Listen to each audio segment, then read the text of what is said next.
Hi, beautiful people. Hope that you're having an amazing day. It's Sunday, and I will just bring you guys a little bit of the news. Hope to be back later today. I have a date today. I have a Pilates date today with my daughter, and we normally don't do Pilates today, but she wants to hang out, so we're gonna do Pilates and stuff like that, and come back later and talk about more stuff. Now, Jasmine Crockett's bodyguard or security guard or whatever, having his life taken. I have not had so many problems finding a story that I could share. I don't know why the major news stations aren't really talking about this one, but apparently, what's good, Shaq? Welcome back. Apparently, 39-year-old Diamond Mazar Robinson, who goes by the name of Mike King, lost his life. Lost his life. So hopefully I can find that to share it with you. But I will start with this. Now, everything I share is for educational purposes. We're going to talk a little bit about JD Vance and TSW. I can't help it. The guy lost his life. I'm going to have to cover more of that later. But she's had a crazy year, TSW. She's had a crazy year so far. She lost her bid for the Senate. Now, I'm not talking crap about Jasmine. She lost her bid for the Senate after giving up her seat in the House. And then she loses her bodyguard. Sad year. Sad year, missus. Hey, Claude. I really wanted to find that for you. But in the meantime, let me play this. TSW.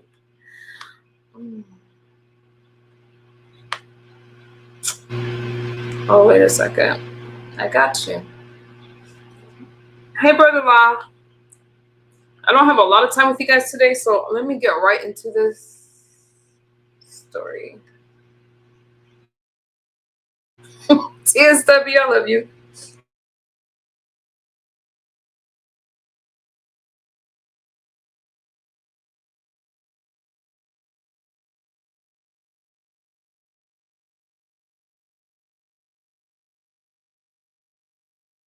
Military, which Iran used to have, been so quickly destroyed and made combat ineffective, devastated. We said it would not be a fair fight, and it has not been.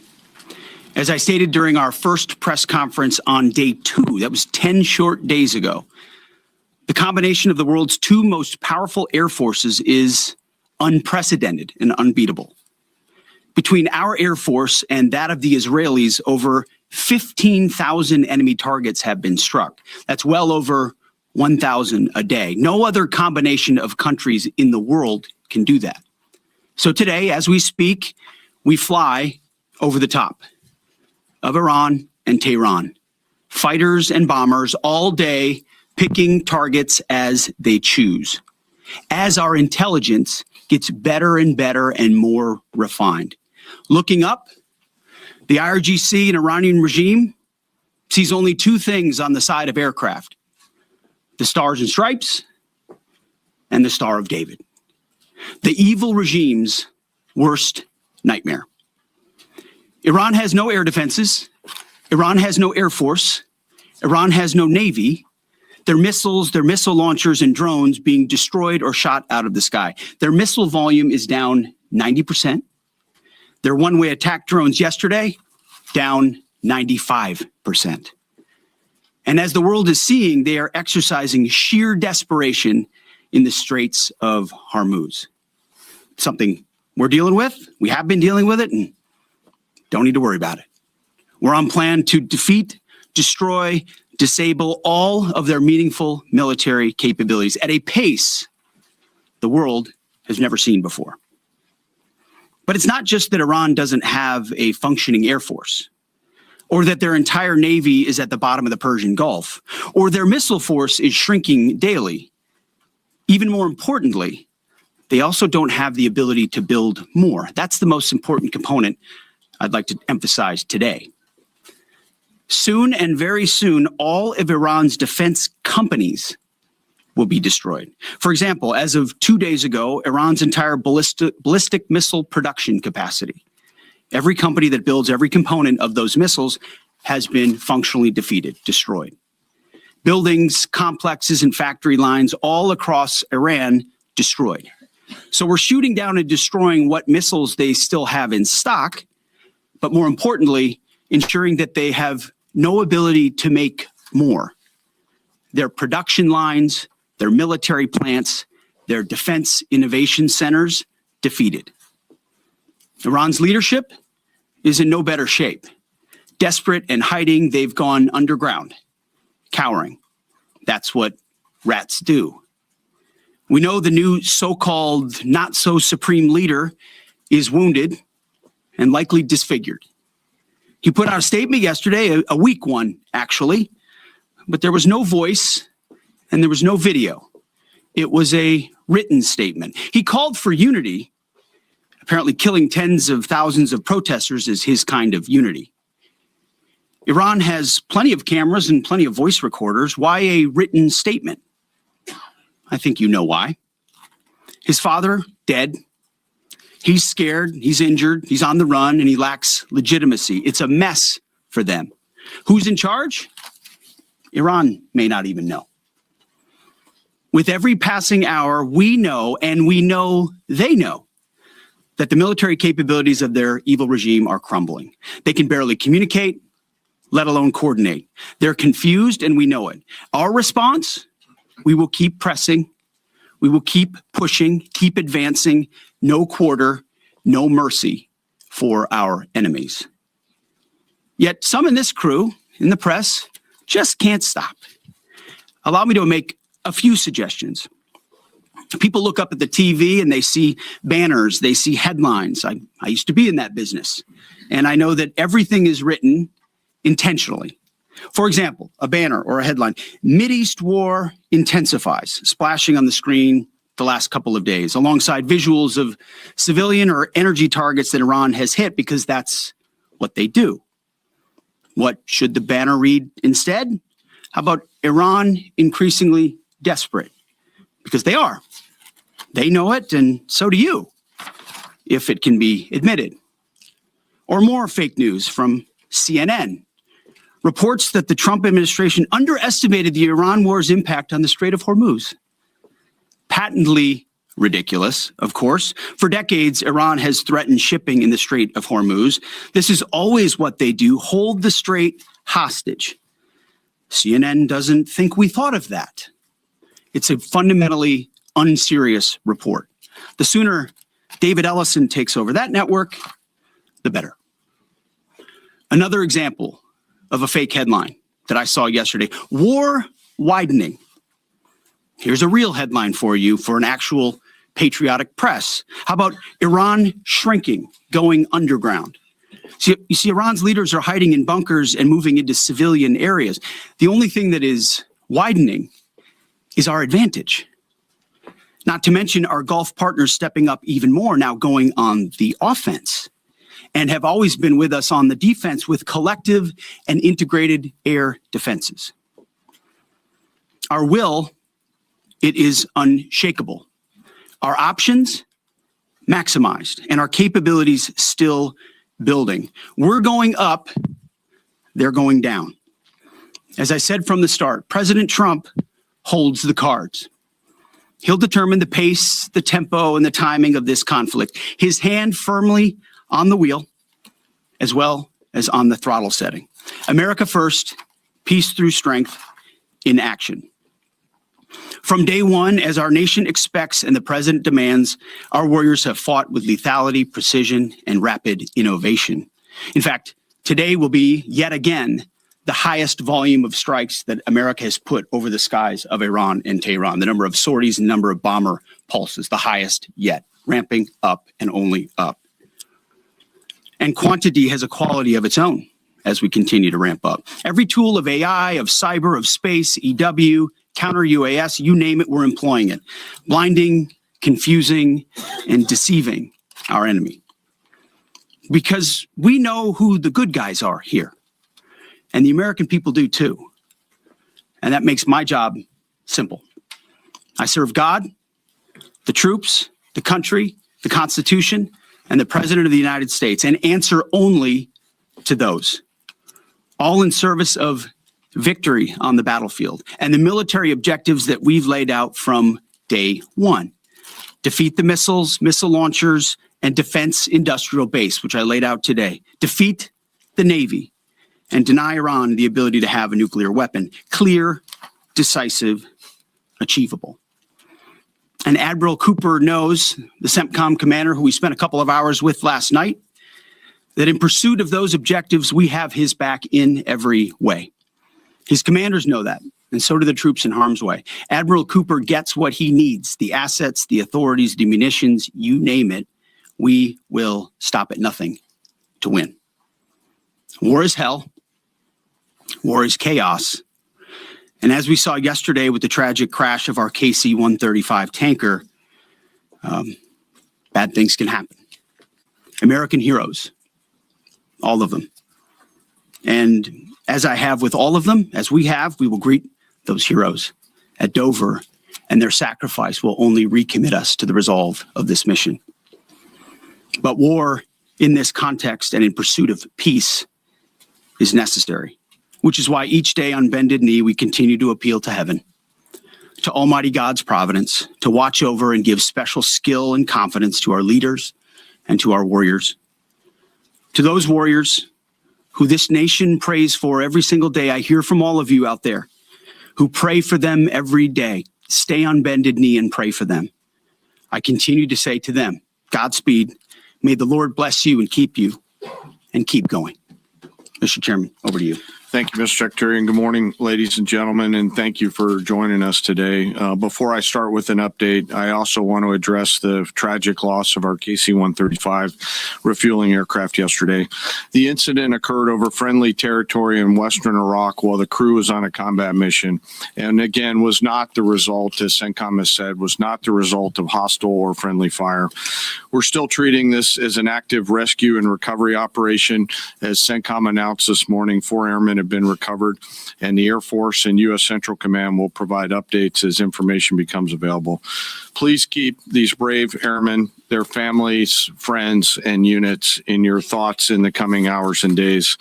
Our service members make an incredible sacrifice to go forward and do the things that the nation asks of them. It's a reminder of the true cost of the dedication and commitment of the Joint Force. We're also aware of a fire on board the USS Gerald R. Ford. We're thinking about the crew there who are injured in the fire. We believe and hope that everyone will be okay, and we're grateful for that. And for any further questions on that, we'd refer you to NAVCENT or to the Navy. This morning, we enter the 13th day of Operation Epic Fury, and we continue to make progress towards our military objectives. As the Secretary said, today will be our heaviest day of kinetic fires across the operating area. CENTCOM continues to attack ballistic missile and drone capabilities so that they are no longer a threat to U.S. forces, our bases, or our partners. They're continuing to destroy the Iranian Navy to ensure freedom of navigation, and this means going after Iran's mine-laying capability and destroying their ability to attack commercial vessels. And we're targeting their defense industrial base so they cannot rebuild the capabilities that can harm America's interests or our partners in the future. As Admiral Cooper said in his update on Wednesday, Iranian combat power continues to decline as a result of the continued strikes, as the Secretary talked about. We've attacked over 6,000 targets, and our strike packages continue to launch every hour, and we've maintained an unprecedented number of sorties up overhead of Iran. CENTCOM is now persistently over the enemy, and a result, we've seen a reduction in missile and one-way attack fires, as the Secretary said. In less than 2 weeks, we've rendered the Iranian Navy combat ineffective and continue to attack naval vessels, including all of their Soleimani-class warships, which were armed with anti-ship missiles and anti-aircraft weapons. We've made progress, but Iran still has the capability to harm friendly forces and commercial shipping. And our work on this effort continues. But I want to make something clear. The only thing preventing commercial traffic and flow through the straits right now, which there is some through the straits, is Iran. They are the belligerents here holding the straits closed, although there is some traffic moving through through there. We've made it a priority to target Iran's mine-laying enterprise, their mine layers, the naval bases and depots, in addition to the missiles that could influence the straits. And CENTCOM continues to attack those efforts. And we continue to make progress on the industrial base to include factories, weapons, warehouses that are stored in, and we will continue to do so in the coming days, especially today. Now, as I often do, I want to share a little bit about our incredible joint force. Today, I'm going to talk about our incredible artillery force comprised of American soldiers and Marines who've been sinking ships, destroying depots, and launching Army tactical missile systems, or ATACMS, precision strike missiles, or PRISMs, and high mobility rocket systems, or HIMARS. From outside Iran, our Army and Marine artillerymen are hitting sites that Iran relies on to project power beyond their borders and protect our deployed. In just the first 13 days of this operation, our artillery forces have made history. They fired the first precision strike missiles ever used in combat, reaching deep into enemy territory. They've used Army ATACMS to sink multiple ships, including a submarine, and they've done all of this with the precision and determination that comes from relentless training and trust in each other and in their weapon systems. Yesterday, I had the incredible honor and privilege of speaking with some of our young soldiers from the 3rd Battalion, 27th Field Artillery Regiment out of Fort Bragg, North Carolina, the unit and the crew that fired the first precision strike missiles. The soldiers I met came from all over this great country: New York, Texas, Delaware, California. One had been in the Army only 6 months and been in the unit for 2 months and was already deployed. He was the youngest at 20, but you would not know it from the way that they talked about their mission. The others were 22 and 28 years old. They spoke with a sense of calm pride, purpose, and clarity that tells you clearly they understand the weight of what they're doing and the people who depend on them.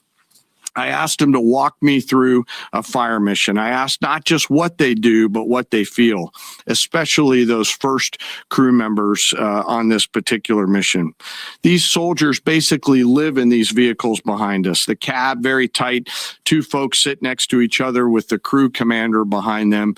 It's jammed inside there with their personal weapons and kit, and they sit and wait for a fire mission. And when that fire mission comes, they close the armored doors and begin to program the systems. They then throw 3 simple toggle switches, and 10 to 15 feet behind them, a rocket motor ignites, and the round is headed downrange to do the nation's work. I asked these youngsters, these young, awesome Americans, what does that feel like? And one of them just looked at me and said, "It's awesome." No drama, no hesitation, in the middle of the day, in the middle of the night, in the sun, the rain, and the snow, flawless execution. Their Marine counterparts are out there doing the same thing every night. Same work, same pressure, same expectations, same results. And we hand tremendous and enormous responsibility to these young Americans, and they carry it with a level of maturity, grit, professionalism, and tenacity that makes me incredibly proud to be a part of their joint force. Their parents and families would and should be incredibly proud. And their leaders and I trust them to do the deeds that they must do in difficult circumstances every single time. I also want to touch today a moment. I want to touch for a moment today on their leadership. These young Americans are led by extraordinary young leaders out at the tactical edge. Yesterday, the battery commander and her NCO were there with this crew on the same video screen. The 2 of them hardly said a word. They didn't have to. In their eyes, and in particular, the commander's eyes, you could see the quiet trust and confidence she had in these soldiers and the rest of their battery. It came through loud and clear, and we appreciate their leadership. When I asked these soldiers yesterday, what is it that you need from the secretary and I, they looked at each other, paused for a moment, and looked back at me and said, "More rounds, sir." It was awesome. So thank you to those soldiers and Marines out on the firing line supporting our mission, and thank you to their families. Our joint force will continue today to deliver dynamic fires against the enemy from the land, sea, and air. We remain deeply grateful for their service. And for the third time today, I'll mention that today will be our busiest day. This mission remains complex, dangerous, and difficult, and every service member has a family waiting for them to return home. And I want to thank all of the families today who are supporting their deployed forces and those doing the work here in the States. On a personal note today, I also want to thank the joint staff and the team that I have the pleasure of working with. Some of them right here in this room. They are working 24 hours a day to deliver the options that we must to the Secretary and to the President. Today, as I close, I ask that we remember our fallen and those participating in the recovery operations to bring home our lost KC-135 crew, that we keep those service members and their families in their thoughts and prayers. Those are very, very, very tough days when that knock comes on the door for people on both sides of the door. Again, thank you to our deployed, thank you to our fallen and to their families and to the joint force. And with that, I'll turn it back to you, sir. Chairman. Alexandra Ingersoll, One America News. Can you tell us a little bit more about the Strait of Hormuz and when it might be fully operational again? And how do we ensure our objective of denying Iran a nuclear weapon if they continue to align with our adversaries? So I'll take it and chime in, Mr. Chairman, if you'd like it all. I want to emphasize what the chairman said about that. The only thing prohibiting transit in the Straits right now is Iran shooting at shipping. It is open for transit should Iran not do that. Now, there's a reason why we chose as one of our primary objectives to destroy the Navy. We understood the ability to interdict shipping is something Iran has done for 40 years. It's key terrain. They've used it as leverage. The world is seeing what they'll do to fight back in that context. And so we've heard them talk about taking various measures and we're planning for all of them. So we have a plan for every option here. We're working with our interagency partners, and that's not a strait we're going to allow to remain contested or with a lack of flow of commercial goods. So we're aware of that.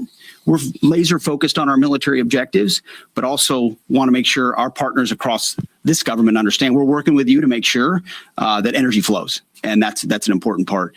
And the second question was on the nuclear capability. As we said from the beginning, their strategy shifted just from defense of their nuclear facilities to a conventional umbrella of so many missiles that no one would challenge their ability to the opportunity to defeat their nuclear capabilities. And it was growing by the day. So with Iran at its weakest moment, going at that ballistic missile capability creates an opportunity to ensure at any point in time that Iran give up their nuclear capabilities, or if need be, you prevent them from doing it, as the president has done once already with Operation Midnight Hammer, obliterating those capabilities. So the conventional side is a huge part at getting at denying nuclear capabilities. If you have anything you want to add. Appreciate the question. I'm not going to comment on what we may or may not be thinking about any options that the joint force could be tasked to do in the future, whether it's on the nuke matter or anything else. Thank you. But we have options. Of the mines that are in the Strait of Hormuz and our ability to, obliterate them. We retain a range of options to solve a whole variety of problems. And that is one set of options that we have, that we hold on to. So, absolutely. Thank you. Thank you, Secretary Hegseth. I'm Mary Margaret with Daily Wire. Thank you both for the update. ABC News has updated its story from yesterday, clarifying that the FBI report on Iran possibly striking California was unverified. I just want to ask you, what impact did that original reporting have on the public? And does Iran even have the ability to conduct such a strike? And then just really quickly on another note, what role did Vice President Vance play in counseling the president on this conflict? Can you speak to some of the media reporting suggesting that there is a division there? That reporting on California obviously had no impact on us. Also, we're used to bad reporting. We're used to ill-informed reporting. And so it doesn't change how we operate, but we engage with it to prove that it's not true, as CENTCOM has done so well. Ultimately, I look at the reports on a daily basis of our interagencies all over it. my partners across government are all over looking for indications and warnings, keeping the American people safe. There's a lot of things Iran has said it can do for a long time, thankfully, including engaging their proxies and getting them involved in the fight, which they haven't been able to do. So we're watching that very closely. And as far as the vice president, he's an incredible member, leader of this team as well, alongside the president and the Secretary of State. I can't say enough great stuff about this team, how it works together, how it provides options to the president and the vice president every single day is a key voice in that, an indispensable voice in that, actually. In the middle there, red tie. Yes. Michael Gordon, Wall Street Journal. Iran is thought to have 440 kilograms of highly enriched uranium in at least 2 locations and several thousand kilograms of lower purity material. Can you conclude this mission successfully without physically taking control of that material, or are you counting on diplomatic negotiations to provide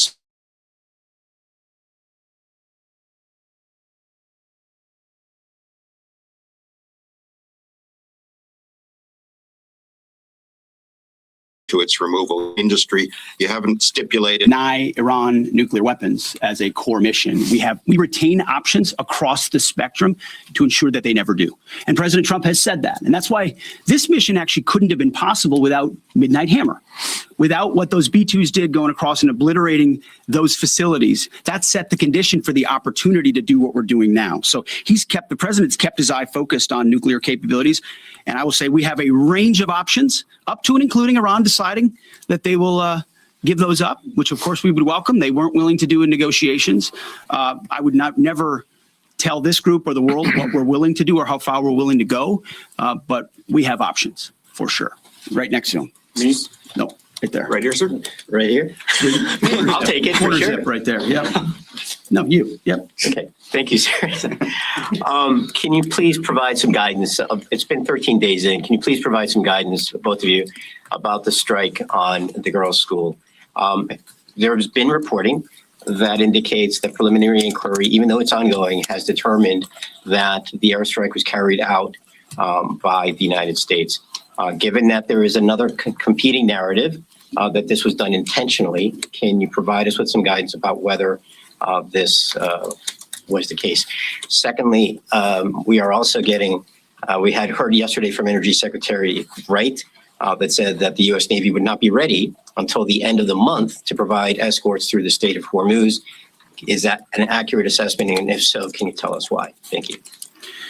Well, with an issue on your first topic, an issue of such seriousness, we're not going to let reporting lead us or force our hand into indicating what happened in a particular situation, because the truth matters. So I can report that CENTCOM has designated an investigating officer to complete a command investigation. The command investigation will take as long as necessary to address all the matters surrounding this incident. And the investigating officer is from outside CENTCOM and is a general officer. But I will note to this group and to the world, there's only one entity in this conflict between us and Iran that never targets civilians. Literally never targets civilians. I look at the process that's used on dynamic strikes or on boat strikes and others. We have a very high fidelity process in that case. So we don't target, Iran does. We will investigate, and we'll get to the truth, and we'll share it when we have it. Absolutely. And what was the second? About the Strait of Hormuz, about the Navy. It's a tactically complex environment. And before I think we want to take anything through there at scale, we want to make sure that we do the work pursuant to our current military objectives to do that safely and smartly. So we're continuing to develop. And we do a lot of work. Yeah. And like I said, it is dynamic, but this is, I think, almost by 20% the largest day of strikes. And as I said, our intelligence just gets better and better. That feedback loop feeds itself. And as we refine those targets, it exponentially increases what we can hit and why, to include strategic things the world's talking about and looking at. And it's our job to have a plan for it, which we do, to address it and ensure that the president has options. We've done that from the beginning in this department. He'll have options on that topic as well. Right here. United States, thank you. That strike, sir. An investigation is an investigation. That's what it is. It doesn't mean anything other than that.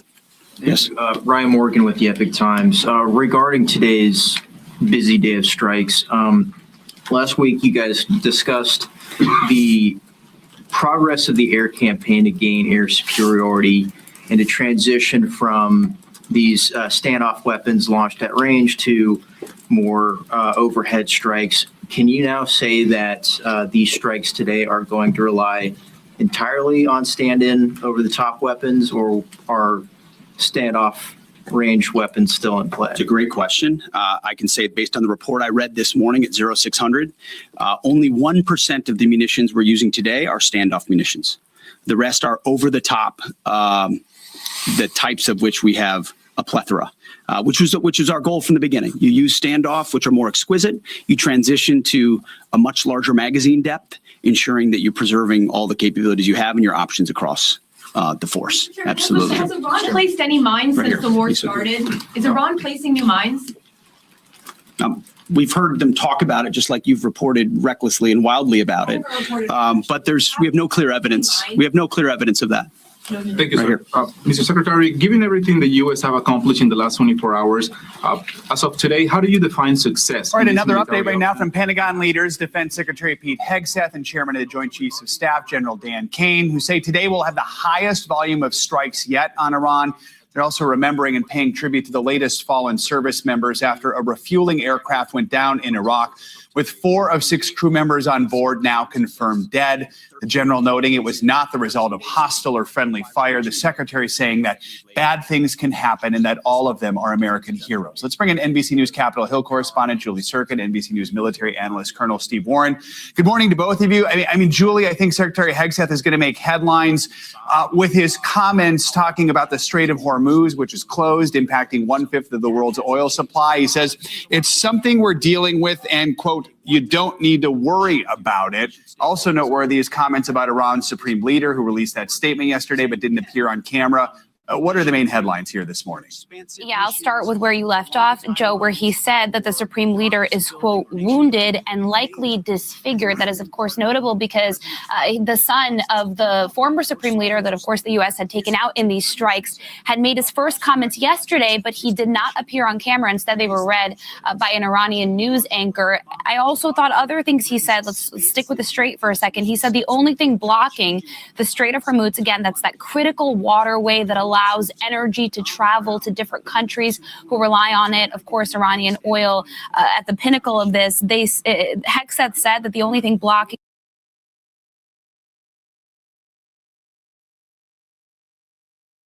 that strait is Iran, quote, shooting. He said that they are planning for every option. He and the general, Dan Kane, the chairman of the Joint Chiefs, did not want to kind of express in detail all those options, specifically when it comes to hamstringing Iran's nuclear program. That was a goal, of course, at the beginning of this operation. Hegseth saying that they're used to bad reporting. He likes to hit on the media, so this is, of course, nothing new. And then our own Courtney Kuby asking a critical question of Hegseth, asking if Iran is placing new mines in that strait. He said there is no clear evidence to suggest that. Also pressed on the strikes that the U.S. Likely were responsible for in targeting that school in Iran. Hegseth saying that there is still somebody investigating that. Colonel Warren, let's bring you in here. What have you heard in the news conference so far? What stands out to you?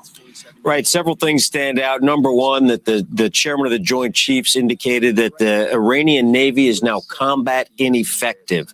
That doesn't mean every ship has been sunk, but it means that they cannot carry out actual missions anymore. They are still a threat. The other thing that the chairman pointed out that I thought was very important is when he talked about the straits as a tactically complex environment. So he definitely let us know that there is still risk there and that we still have to, focus on how to reduce that risk and uncomplicate that tactical situation. Yeah, Colonel, I mean, did we learn much more about what the possible strategy will be there, what the U.S. military could do? Remind us how complicated, how tactically complex it would be to try and accompany these oil carriers out of that region through the strait.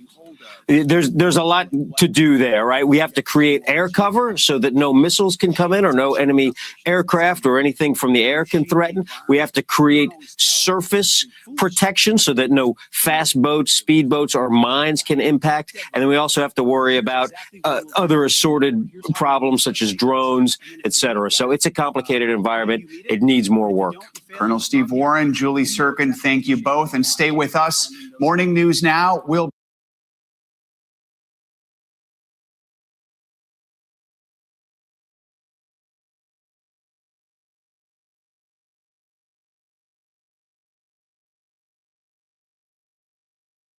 y'all. Please take a seat, and we've got some time to spend with one another. So I want to first thank a few of the great people who are here who make this possible and are leading, I think, helping us lead America's and North Carolina's comeback. So first of all, to our great Senate candidate here in the state of North Carolina, Michael Whatley. Thank you, Michael, for everything that you're doing. For our great congressional candidate in this district, Lori Buckout. Where are you, Lori? Thank you so much. It's good to see you. In my entire life was when I wanted to buy, for the first time, I wanted to buy my own car as a young Marine. I was probably 19 years old. And I go to one of these off-base used car dealerships, and I find a Honda Civic. It's practical, it's cheap, it does everything I need it to do. And I'm gonna get the dealer's low interest rate financing of 21%.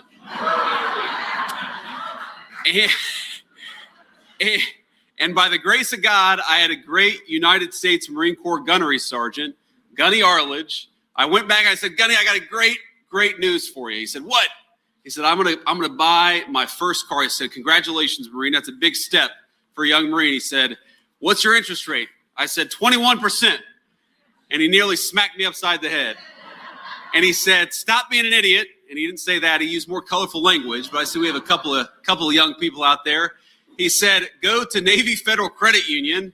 And I got an 8% interest rate and bought my car without breaking the bank. So that was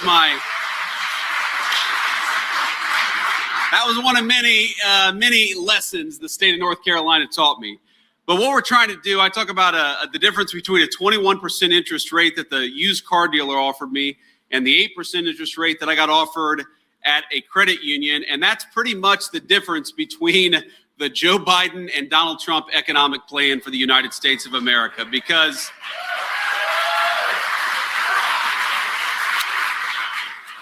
in just a very brief time, we've seen new home purchases rise to their highest level in 5 years since the last time Donald Trump was president.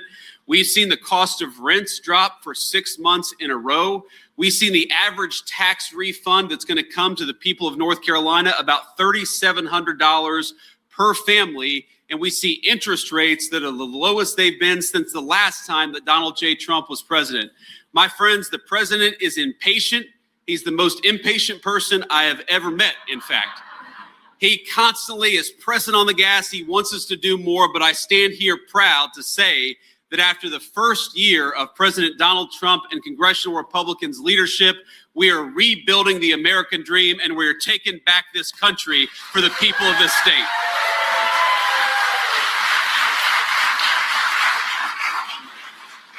Now, there are a number of things that I'm proud of, a number of things I want to brag on, but I actually want to take a little bit of an audience poll because I was looking at some of the things that we put in the working families tax cut, this one big, great, big, beautiful bill. Now, that bill is over 1,100 pages long, and unlike most of these bills that are way too long, this is chock full of good stuff for the people of this district, the people of this state. But there are a few things in particular that I think are important for this state. Number one, that piece of legislation, the working families tax cuts, had the biggest tax cut for Social Security benefits that we've ever seen in the United States of America.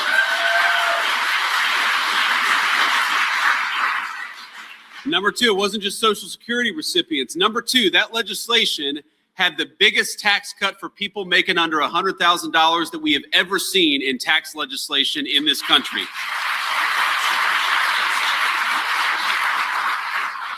And number three, that wasn't in the working families tax cut, but one of the things I'm very proud of is that we forced all localities, whether they're red states or blue states, to report crime accurately so we could go to war against violent crime and the criminals who do that violent crime.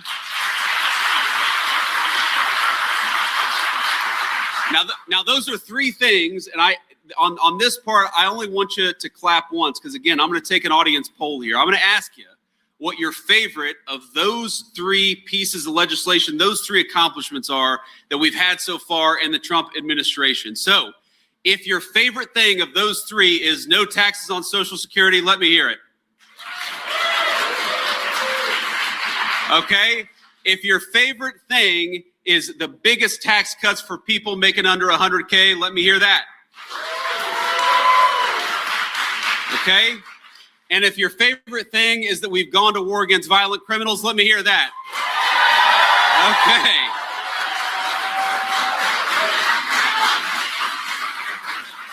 Now, I said only applaud once, and there's a guy up here. He applauded at least twice. He cheated the system, but I guess he wanted to save his applause till the very end. But we all heard the response. You know who did not clap for a single one of those great accomplishments of the Trump administration? Don Davis, because he voted against every single one of them. Don Davis voted against cutting taxes on Social Security. Don Davis voted against cutting taxes on those making under $100,000 a year. And Don Davis voted against going to war against violent criminals. Don Davis is not a man who stands for the people of this state or this district. He is a person who does exactly what Nancy Pelosi tells him to do. And in November, we're going to send him home and get him out of Washington, D.C.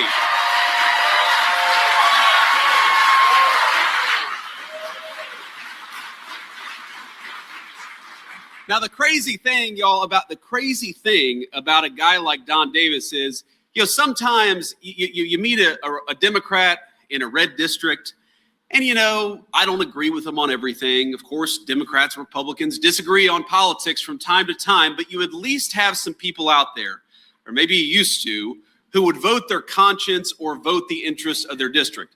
What makes Don so unusual is that we are in a common sense district here in the state of North Carolina, and this guy still votes every single time with Nancy Pelosi.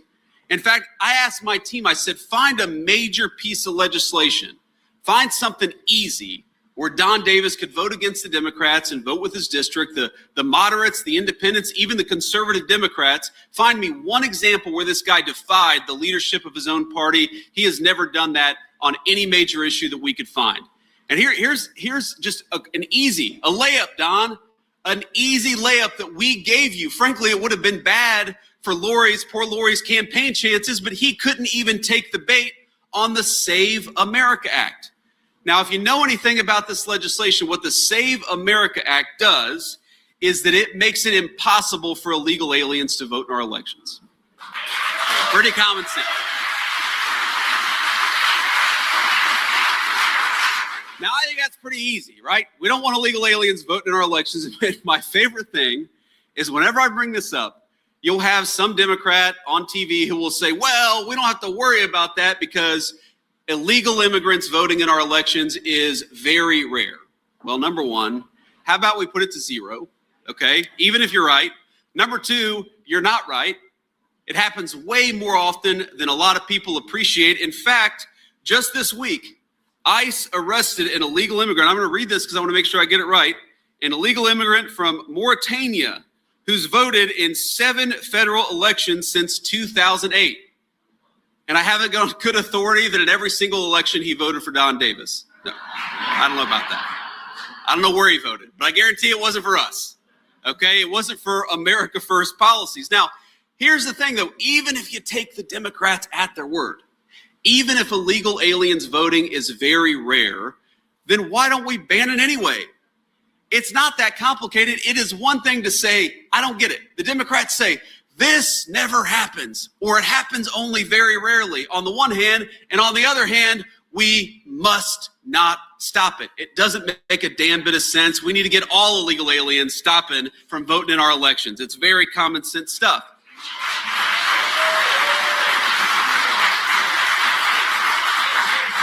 But even on that, Don Davis could not be persuaded to vote for the people of this district. That's like an 85% issue. You look at the majority of even Democrats across our country, a solid majority of Democrats want to pass the Save America Act, but not the guy who allegedly represents the state of North Carolina, who represents this district. So you got to kind of ask yourself, if you got a guy who votes against tax cuts for Social Security, if Don Davis votes against tax cuts for people making under $100,000 a year, if Don Davis votes against going to war against criminal, illegal aliens, and violent criminals, then Don Davis doesn't really represent you. Let's vote for Lori, a person who will and will do so proudly.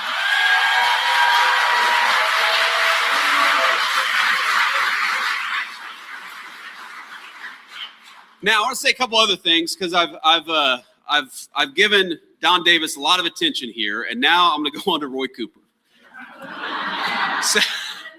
So first of all, on every single thing, now Roy wasn't in Washington, D.C., but on every single one of these critical wins for the Trump administration to have gotten for the people of this district, the people of this state, Roy Cooper would have voted against all that. That's reason number one. We can't send a guy to the Senate. We want a senator who represents you. We want a senator who doesn't represent illegal aliens and fraud, but who represents hard work and the good people of the state of North Carolina. And because we want those things, we need Michael Whatley in the United States Senate, not Roy Cooper. Michael.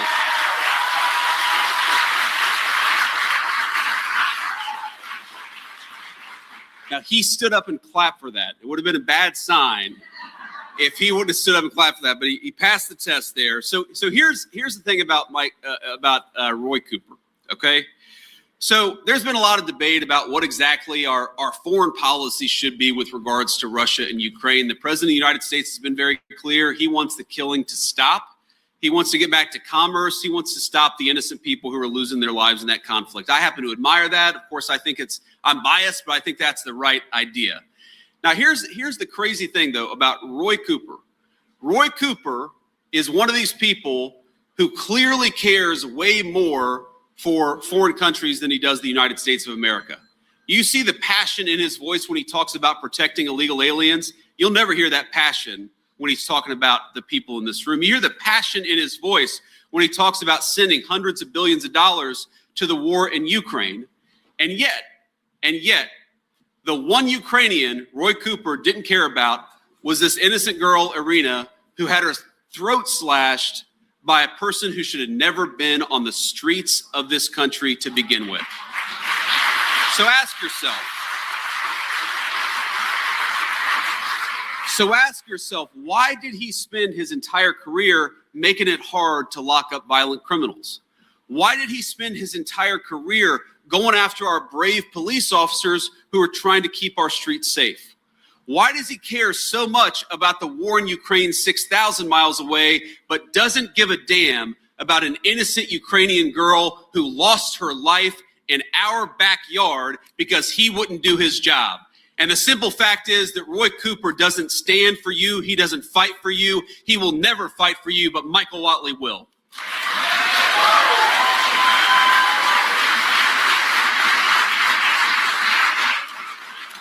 He better, but he will. I know he will. He's a good man. I know he will. Let me just say a couple of final things because I want to brag on the president. I want to brag on what we've been able to accomplish in Washington. First of all, we under the Biden administration, we dug ourselves a hole in this country. We got to be honest about that fact. The average American family under Joe Biden's leadership lost about $3,300 in take-home pay. Now, that was a combination of higher taxes, but also that terrible inflation crisis that we had when Joe Biden was president. When Joe Biden was president, not a single month did we see inflation as low as it was last month and the month before under Donald Trump's leadership. That's something big to brag on. That's something big to celebrate, because what that means is that you and your families can afford to live a better life. When Joe Biden was spending all that money on green new scams, when he was driving up the cost of everything, he was making it hard for you and your families to get by in this beautiful country that all of us love. So I happen to think it's a pretty nice thing that we've got a president of the United States that is not fighting to give away hundreds of billions of dollars to green energy scams, but is fighting to keep the American people's money in the American people's pocket, because that's exactly where it belongs.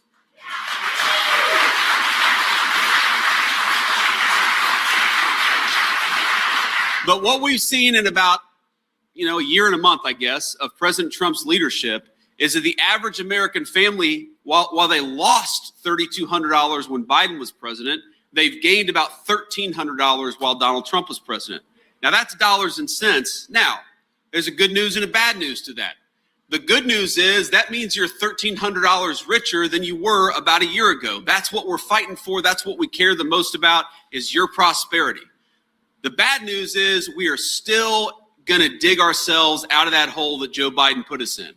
I think the best way The best way to confront this problem is to be honest about it. And we all know Joe Biden put us in a big hole. So to the Democrats who talk about affordability a lot of the time, why don't you look yourselves in the mirror? Because the president who caused an affordability crisis was Joe Biden, and the president who has made the American people $1,300 richer is Donald J. Trump.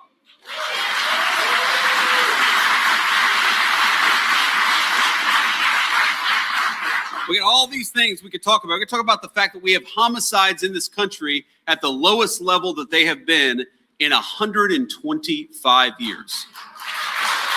Unreal. Just absolutely unbelievable progress on so many of these issues. And we got to talk about why is it that we got homicides so low? And I'll give you two reasons. Number one, the president of the United States, the vice president of the United States happen to believe that we ought to be using federal power to support our cops instead of fighting against them. Isn't that common sense? But we also believe that the best way to lower homicides and carjackings and other violent crime is to get the illegal alien criminals out of the United States of America, and that's what we've been doing.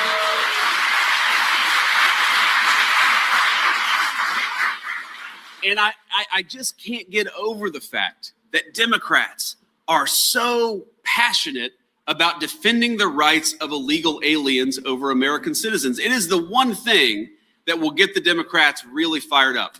You know, a few weeks ago, we had the State of the Union address. And like the Speaker of the House, I'm one of the people who has a very unique perspective into the State of the Union because I'm sitting directly behind the President of the United States. And maybe my favorite point in that whole speech is when he actually added this line towards the end of the day before he gave the speech, but where he says, I'm going to say something, and I want you to stand up and applaud if you agree with it. And he says, we believe that the American government should serve the interests of the American people, not illegal aliens. Okay, again, a layup for our friend Don Davis. He should have been up there clapping and cheering. Who could possibly disagree with that? But of course, he did nothing like the rest of the Democrats. But the funny thing about it is they were so miserable because they realized that we had them in a bind. You could tell even a few of them were looking around like, well, this is like, we should be standing up and clapping for this. But like, is our leaders going to get mad at us? Is Nancy Pelosi going to take away some of our campaign money? You could tell they didn't know what to do. And that's maybe the biggest indictment of the modern Democratic Party. We talk about all these policies that you and I care about. We talk about lowering taxes on Social Security, about putting more money in your pocket. We talk about bringing tons of resources into this country to rebuild the American economy, public safety. All this stuff matters. But the thing that maybe matters way more than any single issue is that Democratic leadership in Washington, D.C., they cannot stand up for the simple principle that they fight for you and not an illegal alien. They can't stand up and clap for the fact that we're going to go to war on fraud in this country like we've never done, instead of taking your hard-earned money and giving it to people who don't deserve it. The entire Democratic Party, all of these policy disagreements, all of that stuff doesn't matter compared to the fact that they don't see themselves as your advocates, and Republicans, we do. Now, I'm not saying that's true of the Democrats all across our country. I think there are a lot of Democrats like my mama and papa were Democrats, conservative Democrats who love their country. But the Democrats that we have in Washington, D.C., they are a different breed.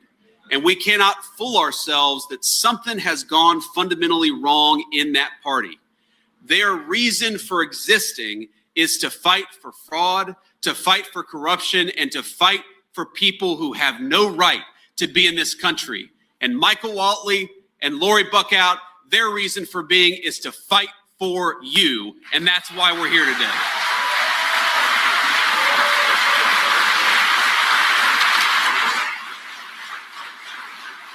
Now, I have just a couple final thoughts, and I'll take a few questions from the media, and then we'll have to get on the road. So one final thought is, and Kelly knows this, Michael Whatley knows this. By the way, I forgot to say thank you to our great SBA administrator, Kelly Loeffler. Thank you, Kelly, for everything you're doing. Kelly has already identified hundreds of millions of dollars of fraudulent payments and has cut that stuff out of our system. I think it'll be billions by the end of the year. She is fighting for you every single day, like all of us are trying to do in the Trump administration.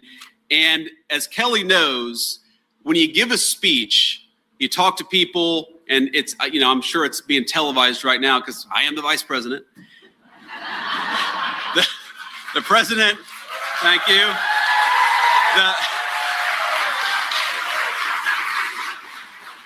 But the president always called me and he'll always say, like, she talked about coal earlier. I've talked so many times about ending the war on coal. We've got great coal resources. And I'll come off stage and think I did a great job. And the president will call me and say, JD, did a great job, great speech, but it's not coal. It's clean, beautiful coal. So for the president, you got to know, his strong political advice is it's not coal anymore. It is clean, beautiful coal. But I actually was with the president earlier today in the Oval Office. We were talking about, a lot of issues that are going on. And he said, JD, tell the people in North Carolina two things. And I almost forgot this and I was going to get in trouble. I was going to get one of those phone calls, Kelly. But the president said, tell the people in North Carolina two things. First of all, tell them I love them and we're going to be with them every single step of the way. That was the first message from the president. So I've now delivered that.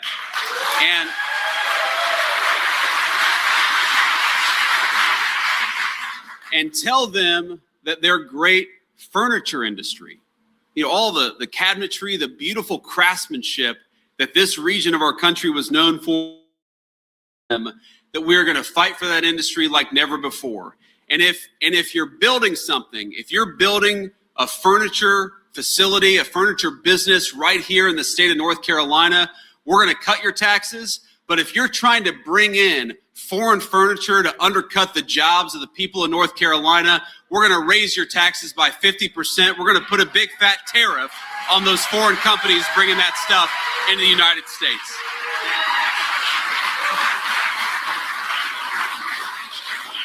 So, Mr. President, I've delivered that message too. I hope I get an A+ on this particular speech. But here, let me just leave you with one final thought. You heard Kelly and Michael and everybody's talked about this. This is one of, as I know very personally, one of the proudest states for military leadership and military service anywhere in the country. And I know you all are proud of that, and you should be. We've got incredible bases from all across the services. We've got great Marine bases, Army bases, and so forth in the great state of North Carolina. And I know it's such an important part of this state, not just economically, that matters, but set to the side the dollars and cents. You all, raise your hand if you have served in the United States military. Let's give those guys a round of applause.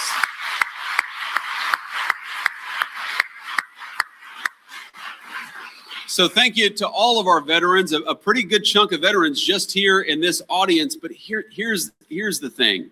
You all know that right now we are engaged in a military operation to ensure, as the president has said repeatedly, that Iran can never have a nuclear weapon. That is a simple principle and standard. Frankly, every president has taken affirmative steps to ensure that Iran can never have a nuclear weapon. Now,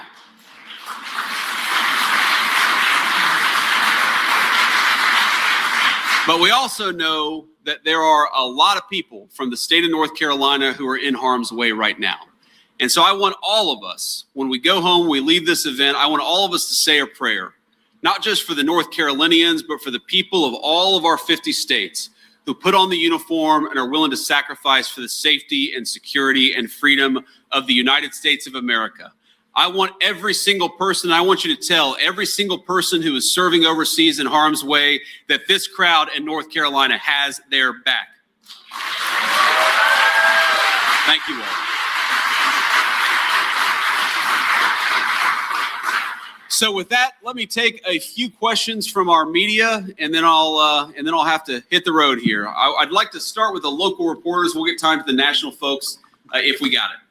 Hi, I'm Danielle Battaglia. I'm with the News and Observer. You've spoken a lot today about Irina Zarutska's death, and that resulted in Operation Charlotte's Web. Senator Tom Tillis has asked a lot from the Department of Homeland Security about what happened with Operation Charlotte's Web. He said his questions are unanswered by DHS. And one of those questions is if American citizens were arrested during Operation Charlotte's Web. I was wondering if you could answer that today. Well, look, Operation Charlotte's Web is fundamentally an operation to try to make our country safe by getting violent criminals off the streets of the United States of America. Now, I was not aware that Tom Tillis, who's a friend of mine, he and I have had our disagreements, but Tom Tillis and I know each other. I'll go back and offer to speak with Tom about this. I didn't know that he said his questions had been unanswered by DHS. Now, that may be because he asked those questions a week ago and they haven't had time to answer them. You may have seen we've had a little bit of turnover in the Department of Homeland Security. But what I do promise Tom is that the new leadership at DHS is going to get him a response to his questions. But we're going to keep on using the Department of Homeland Security to do the very simple thing of making the homeland more secure. That's why it exists, and we're going to keep on doing that.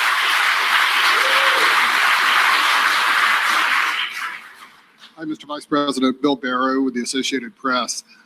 What did you advise the president initially as he considered his actions in Iran, and what are you urging him to do now, especially with Americans seeing higher prices at the pump and some of the fallout from that across the economy? Do you express any concerns like those you've expressed in the past on the possibility of these extended wars? Well, Bill, I appreciate the question. I know you guys have to ask it, but imagine the situation. We're in the situation room where you can't even take your iPod in there, or your AirPods, I guess what they're called. You can't take your iPhone in there. You can't take anything in there because it is the most classified space anywhere in the world. And I sit there with Pete Hegseth and General Kane and Marco Rubio and the entire White House team, and the president and I and the entire senior team are talking about the options and about what we need to do and about how we must best protect the American people. I hate to disappoint you, but I'm not going to show up here and in front of God and everybody else tell you exactly what I said in that classified room, partially because I don't want to go to prison, and partially because I think it's important for the president of the United States to be able to talk to his advisors without those advisors running their mouth to the American media.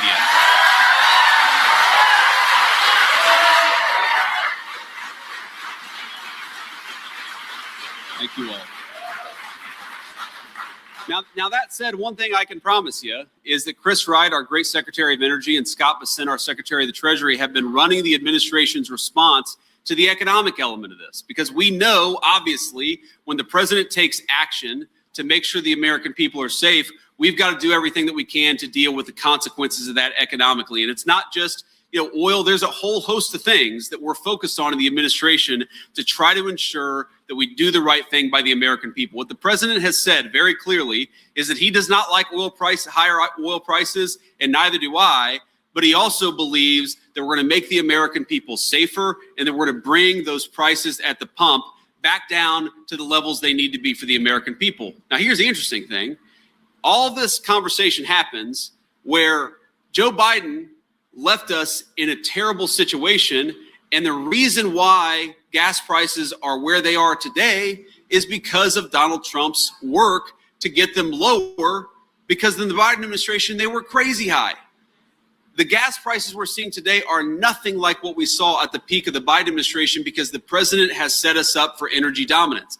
And one of the lessons we all have to take away, frankly, every time we get involved in anything overseas, whether it's in the Middle East or anywhere else, the thing we got to take away from it is energy dominance and energy independence. Rely on our own people, rely on our own energy.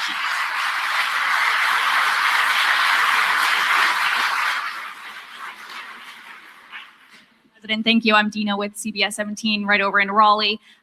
Eastern North Carolina, Western North Carolina, two communities that have been really, really impacted by disasters, hurricanes. Over in Eastern North Carolina, they happened a decade ago. Western North Carolina still dealing with Hurricane Helene recovery. We heard from Governor Josh Stein several times that North Carolina has only gotten a fraction of what other states have gotten in federal funding for recovery for both communities. Can you talk a little bit about what your administration is doing to help the people that are still out of their houses, still not having businesses the same? Yeah. So one of the things I love about Michael Whatley is, look, he obviously is a Republican. He's committed to the conservative agenda. He's a great guy, and obviously I'm aligned with him politically, but he's not afraid to say to me or to the President of the United States or anybody else, we've got to get these resources out faster to protect the people of North Carolina. So I actually, before you asked that question, I heard that from Michael Whatley, and I actually talked to the Secretary of the Treasury because I knew Michael was going to ask me about it again when I saw him here today. The simple fact is we have made this a priority. We are going to get the resources to the people of North Carolina that are necessary. We recognize that frankly, that we needed the new leadership to hasten that delivery of resources to the people of North Carolina. A lot of people in the media have said that, the reason why we made a change at DHS is because the Trump administration is backing off of its illegal immigration enforcement policy. That couldn't be further from the truth. The reason that we're making this change is because Kristi Noem has a great opportunity to serve in this new Shield of the Americas position. I think she's going to do a great job. And on the other hand, we think it's useful to have somebody come in and focus on some of this disaster relief and recovery stuff, and that's exactly what we're going to do. But I appreciate Michael bringing that to my attention, and I appreciate all the great people that represent North Carolina, even many Republicans, okay, who you might think, just because they're politically aligned, trust me, to all the people, I want them to know that even, maybe especially the people who are politically aligned, are more willing to be independent and more willing to tell us we got to quicken those resources to the people of North Carolina. I admire them for their courage, and it's going to mean better results for the people in this district. Thank you. Why don't we take one more question? Mr. Vice President, Preston Mizell with Fox News Digital. I want to ask you real quick, you're leading the anti-fraud task force. I wanted to get a quick update on that, maybe some of the findings that you've found in Minnesota, but also you've mentioned before that you're interested in targeting other states as part of that task force. Are there other states that you've looked at, or that you may have flagged for potential fraud? Well, we know there's a lot of fraud in California, and we're trying to get to the bottom of exactly what it looks like. And what we've done in the Trump administration, the president has really empowered us to do this, is to take the first national look at the way the American people have been defrauded over many, many years. And I'll give you a few very concrete examples. So in the state of Minnesota, you asked about Minnesota. We think that there's probably been $19 billion at least of fraud just committed in Minneapolis and the surrounding areas. Let me give you an example of this, because it's not just the American people being defrauded. It's not just your tax dollars that are being stolen out of your wallet and given to fraudsters. It's the fact that the services we need to deliver to needy people are not getting delivered because they're going to fraudsters. So, for example, there's a program that we have, and I believe it's under Medicaid, where we try to help kids who have, autism, Asperger's, and so forth. Sometimes they need a little extra help. Sometimes they need somebody to sit with them after school. Sometimes they need somebody to provide transportation to certain places. And we have a program within Medicaid to ensure that these needy kids get the resources that they need. And it's one of the things, by the way, I love about the United States of America. We want everybody to work hard. We want everybody to play by the rules. But if we've got a needy kid in our community, we're not going to let that person fall down on their own. All Americans are going to lift that kid up together. That's an amazing thing about our country. But you know what was happening for this program that was meant to help needy kids is you would have Somali fraudsters, many of them illegal immigrants, who would go and say that they had an autistic kid even though they didn't. They would collect that money for themselves. You had businesses that were going around and rewarding families for engaging in this fraud. So the businesses were skimming off the top and getting rich in the process. How disgraceful is it that Democrats allowed a program that was meant to help needy American children to go to Somali illegal aliens? The president of the United States stopped it. And there's a lot more fraud beyond that we're going to stop as well.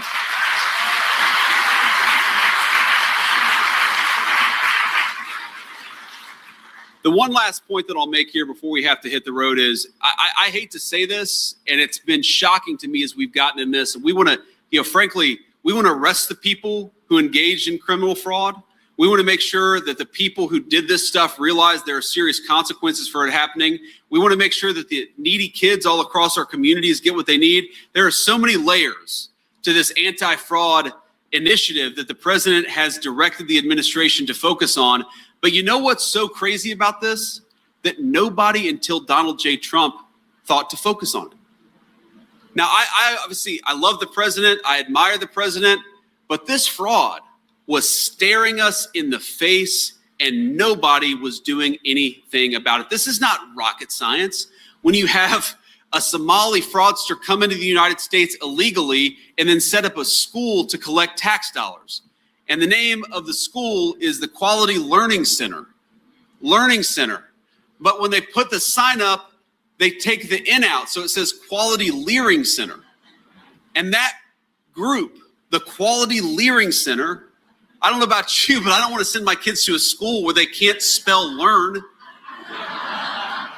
That group was getting millions of dollars from the American taxpayer. There is so much fraud in our system. There are illegal aliens who shouldn't be here, who are on Medicaid. There are companies that are set up to provide medical devices, you know, knee joints and hip joints and other medical devices that are necessary for people's health, that have collected hundreds of millions of dollars and have produced precisely 0 medical devices that have helped our people. This stuff has been going on forever, and every single person in this audience should be scandalized by it. But here's the crazy thing. It's not that all of you are scandalized that you're getting stolen from. The crazy thing is that we had a Democratic leadership who didn't do anything about it. And so here is what I promise every single person here, every single person watching, every single person in the state of North Carolina, that we are done allowing you to be stolen from.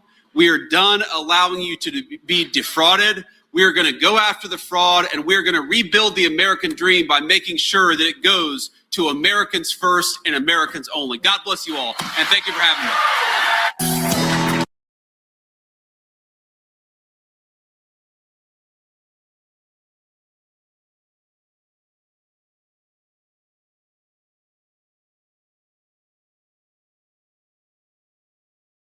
Apparently, he was also part of the security detail for Congresswoman Jasmine Crocket. Our JD Miles tonight investigating how he apparently, using aliases, was able to become such a prominent figure in the public safety community. To North Texas law enforcement officers and U.S. Capitol Police, he was known as Mike King, but sources tell us that's not the name of the man shot and killed by Dallas police on Wednesday night during an investigation into his alleged double life as a suspected criminal, also working as a security officer for a local U.S. Congresswoman. These images of Mike King standing close to Congresswoman Jasmine Crocket shows how trusted he was as part of her security detail while she's been in office and while on the campaign trail during her recent run for a U.S. Senate seat. Multiple law enforcement sources say King was the man shot and killed after a standoff with Dallas police SWAT officers on Wednesday night. Police say he was chased into a hospital parking garage where he barricaded himself inside a vehicle before he was forced out by tear gas and pulled a gun on officers. Sources say he was wanted for impersonating a law enforcement officer. Sources say he claimed to be one while operating a business called Off-Duty Police Services, an online platform to connect North Texas law enforcement officers with off-duty jobs. Authorities have yet to reveal King's real name, but sources also tell us King oversaw a team of security officers at several downtown Dallas hotels and at his own church. Sources say King drove a replica undercover law enforcement vehicle with license plates stolen from vehicles outside military offices. His background, which sources say includes a criminal history, raises serious questions about how he was able to oversee extra jobs for police officers as well as obtain such a high-level security position for a sitting member of Congress. Documents obtained by CBS News Texas show a person named Mike King receiving payments for security services from Crocket as recently as last year. We have contacted Congresswoman Crockett's office, and for now, they are declining to answer questions, as is the Dallas Police Department. JD Miles, CBS News, Texas.